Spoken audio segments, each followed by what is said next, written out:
हरियाणा राज्य महिला आयोग की अध्यक्ष रेणु भाटिया शुक्रवार को भिवानी के लोहारू में पहुंची। उन्होंने कहा कि गांव फटिया भीमा की स्टूडेंट आत्महत्या के मामले की बारीकी से जांच की जाएगी। रेणु भाटिया ने आज संबंधित कॉलेज में जाकर स्टाफ के सदस्यों से स्टूडेंट आत्महत्या मामले में पूछताछ की। इसके बाद वह मृतका स्टूडेंट के घर पहुंची और परिजनों से भी विस्तार से बातचीत की। इस दौरान मीडिया से रूबरू होकर उन्होंने क्या कुछ कहा, आइए आपको सुनवाते हैं। ये एक बहुत दुखद विषय है कि इतनी युवा बेटी हरियाणा की और होनहार बेटी, मतलब अच्छा पढ़ती थी, समझदार थी। जो मैंने परिवार से बात की वो भी बताते हैं कि बड़ी सिंपल थी और उसका पढ़ाई की तरफ झुकाव था। उसका एक एम था कि वो कुछ बन के परिवार का सपोर्ट करेगी। अगर ऐसी लड़की आज सुसाइड को मजबूर है तो ये एक सोचने का विषय है।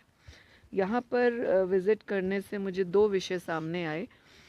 सबसे पहले मैंने कॉलेज में विज़िट किया, प्रिंसिपल से बात की, बच्चों से बात की। प्रिंसिपल की बातें मुझे थोड़ी कॉन्फ्लिक्ट की लगी, या तो वो जानकारियाँ नहीं रखती है एजुकेशन के हिसाब से, या फिर वो बातों को घुमाना चाहती थी या प्रेशराइज थी। ये अभी हमें देखना होगा। बिकॉज़ प्रिंसिपल ने बताया कि फ़ीस माफ़ थी और उसने सारे एग्ज़ाम्स दिए हैं, बट ये जो पेपर्स मुझे दिए गए इसमें एक एग्ज़ाम उसको नहीं दिया गया था। और लास्ट कॉल जो है उसको प्रिंसिपल का आया था डेथ से पहले कि तुमने फ़ीस नहीं जमा करी। और जब वो लड़की उदासी में घर भी आई कॉलेज से, जब उसे एग्ज़ाम में बैठने नहीं दिया, तो उसने अपनी दादी को भी बताया। जब दादी ने पूछा एग्ज़ाम हो गया तेरा, जल्दी आ गई, तो दादी को भी बताया कि बैठने को नहीं दिया एग्ज़ाम में, और वो अंदर कमरे में चली गई। उसकी डेथ के बाद जो फ़ोन्स का रिकॉर्ड निकल रहा है उसमें राहुल चौधरी नाम के लड़के की लास्ट कॉल है, और लड़की एक डायरी लिखती थी। उस डायरी को भी हमें खंगालना ज़रूरी है कि आज के ज़माने में बहुत कम बच्चे डायरी लिखते हैं, और जो डायरी लिखता है मतलब वो बहुत गहराई से जीवन को जीता है। उसने अपनी डायरी में लास्ट में क्या लिखा, ये भी हमने पुलिस को कहा है कि छानबीन करे। लास्ट फ़ोन परिवार के मुताबिक राहुल चौधरी का आया, क्योंकि लॉक लगा हुआ है फ़ोन पे और डिटेल्स देखी नहीं जा पा रही अभी। फ़ोन्स को खुलवा कर और पूरा देखा जाए, चैट्स को पूरा निकाला जाए, कम से कम 1 साल की चैट्स को निकाला जाए, तब आइडिया लगेगा कि ये राहुल से इसका मिलना जुलना कब से है और किस तरह का है। दूसरा, जो प्रिंसिपल का फ़ोन फादर को आया 1 महीना पहले कि फ़ीस भरो नहीं तो बेटी को एग्ज़ाम में नहीं बैठने देंगे, वो भी फादर ने बयान हमें दिया। दूसरी ओर ये स्कूल राजबीर एमएलए का है और उन्होंने मुझसे बातचीत की, उसमें वो एक्सेप्ट नहीं कर रहे। वो क्लियरली बोल रहे हैं, ऑन रिकॉर्ड आप लोगों के पास है, कि फ़ीस का कोई मामला नहीं है। राहुल और फ़ीस दो अलग अलग विषय हैं। राहुल का स्कूल से कोई लेना देना, कॉलेज से नहीं है। लेकिन राहुल उनके साले का बेटा है, सगे साले का, और उनका सगा साला ट्रांसपोर्ट देखता है कॉलेज का, तो ये लिंक कहीं ना कहीं बनता है। विधायक का ये भी कहना है कि राहुल आज तक कभी कॉलेज नहीं आया। इसके लिए हमने डीएसपी को कहा है कि वो फुटेज चेक करे एटलीस्ट 6 मंथ्स की, या जितनी भी लेटेस्ट कर सकते हैं। अगर वो दिखता है तो उसके हिसाब से कार्रवाई बनती है। और ऐसा कभी नहीं हो सकता कि जिस फादर के पास ट्रांसपोर्ट का काम हो किसी कॉलेज का, उसका बेटा, युवा बेटा, कभी बिजनेस में इंटरवेन नहीं करता हो, ना आता हो। ये भी एक शक की सुई जाती है। दूसरी बात, जो प्रिंसिपल को मैंने पूछा कि आपके पास आईसी कमेटी है तो मुझे रजिस्टर दिखाइए, प्रिंसिपल को आईसी कमेटी की ही नॉलेज नहीं थी। और जब हमने पूछा, ये भी मीडिया के सामने था, रिकॉर्ड में है, जब हमने आईसी कमेटी की बात की तो उन्होंने कहा रजिस्टर विधायक जी लेकर चले गए। अलग से विधायक जी से पूछा तो विधायक जी को आईसी कमेटी ही नहीं पता थी। विधायक जी ने कहा कि शायद विधायक सोशल लेवल के हैं तो उनको शायद इस तरह की बात ना पता हो, इसको मैं मान सकती हूँ।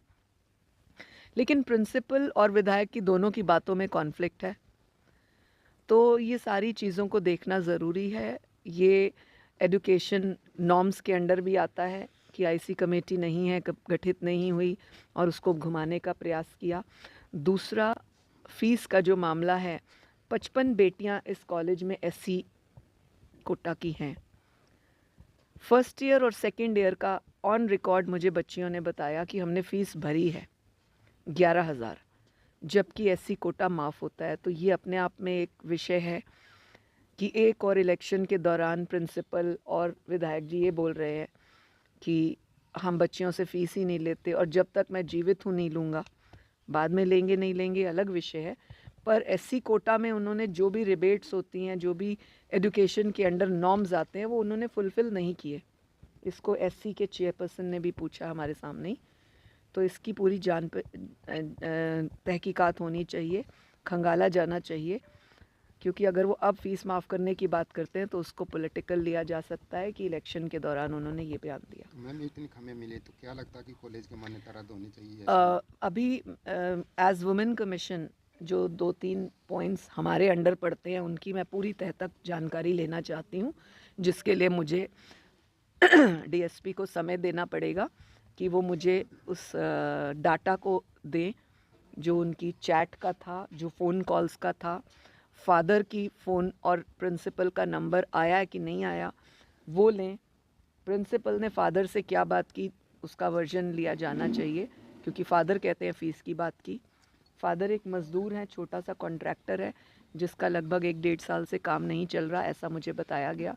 परिवार ने भी ये बात को बताया है कि काम कम था, इसलिए 1 वर्ष की फ़ीस नहीं दी।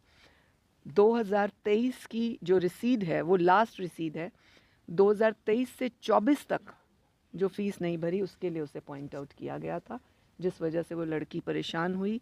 और फादर प्रिंसिपल एमएलए ने बताया कि वो लाइव चैट भी कर रही थी, बात भी कर रही थी अपनी फ्रेंड से फांसी देते समय। इस चीज़ को भी पूरी डिटेल से निकाला जाना चाहिए कि वो लास्ट मोमेंट पर भी किस परिस्थिति में किससे चैट कर रही थी और क्या बोला।